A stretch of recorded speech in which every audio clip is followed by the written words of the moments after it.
Para saudara dan saudari yang Tuhan cintai, selamat pagi dan selamat bertemu lagi dalam renungan harian dari Paroki Santo Petrus dan Paulus Argapura, edisi hari Rabu, tanggal 15 Februari 2023, dalam masa biasa yang ke-6.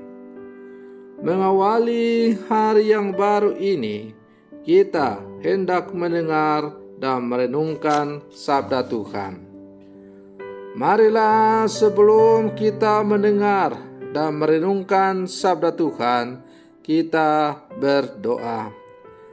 Dalam nama Bapa dan Putra dan Roh Kudus. Amin.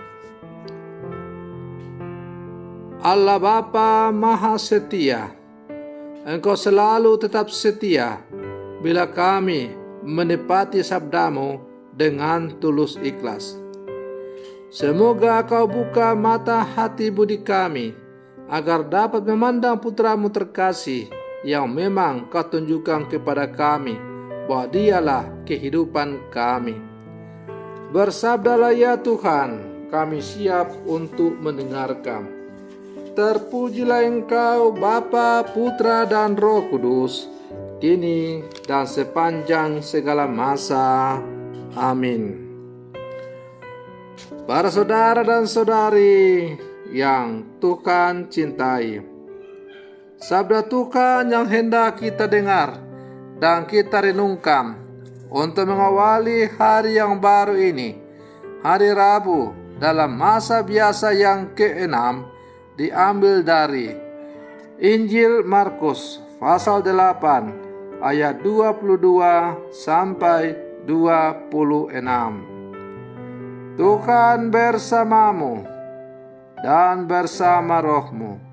Inilah Injil suci menurut Markus.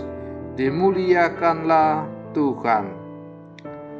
Pada suatu hari, Yesus dan murid-muridnya tiba di Betsaida. Di situ orang membawa kepada Yesus seorang buta, dan mereka memohon supaya ia menjamah dia. Yesus lalu memegang tangan orang buta itu dan membawa dia keluar kampung.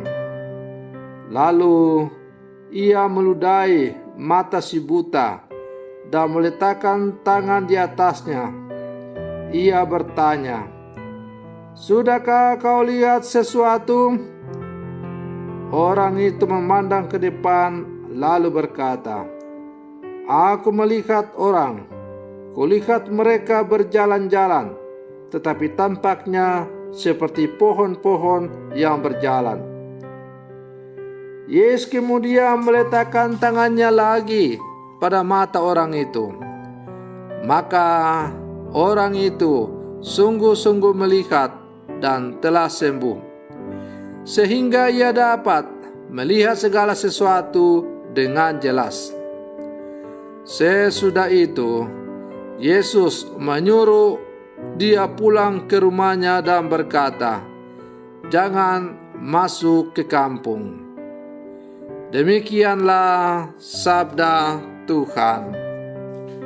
Para saudara dan saudari yang Tuhan cintai, melalui bacaan Injil yang baru saja kita dengar, yang diperdengarkan oleh gereja kepada umatnya pada hari ini, kita membaca dan mendengar tentang kisah Yesus yang menyembuhkan mata orang buta.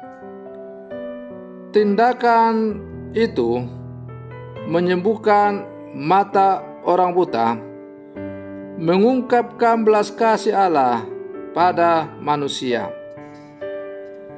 Hal yang menarik adalah bahwa Yesus melakukan penyembuhan tersebut di luar kampung, tidak secara publik. Ia meludahi dan menyentuh mata orang tersebut sehingga ia sembuh. Sesudahnya orang buta yang telah sembuh itu dilarang untuk masuk ke kampung.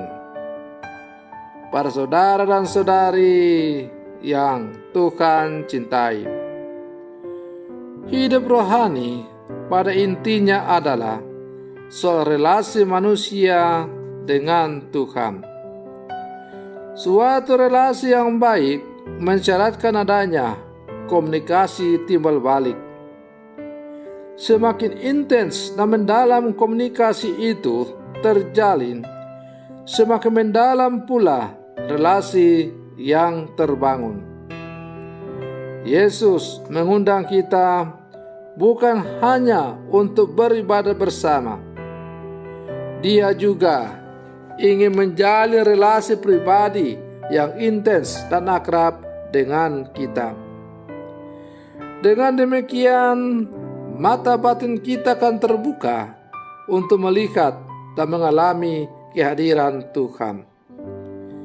Dengan begitu pula, kita semakin peka untuk melihat dimensi rohani dan spiritual di balik peristiwa hidup kita sehari-hari. Para saudara dan saudari yang Tuhan cintai,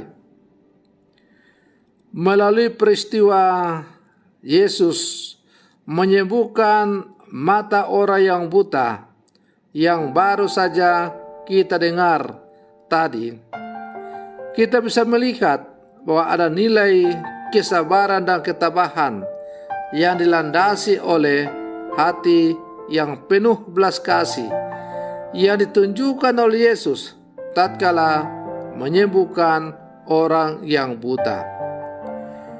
Dia menuntunnya secara perlahan sampai pada akhirnya dia bisa melihat segala sesuatu dengan jelas dan sembuh total. Nilai-nilai ini hendaknya juga menjadi inspirasi bagi kita, terutama ketika kita berhadapan dengan orang-orang yang sakit dan menderita. Para saudara dan saudari yang Tuhan cintai, sebagai murid-murid Yesus yang hidup di zaman sekarang, melalui bacaan yang dipendengarkan oleh gereja kepada kita pada hari ini, secara khusus bacaan Injil, kita diajak untuk selalu berbelas kasih kepada sesama kita.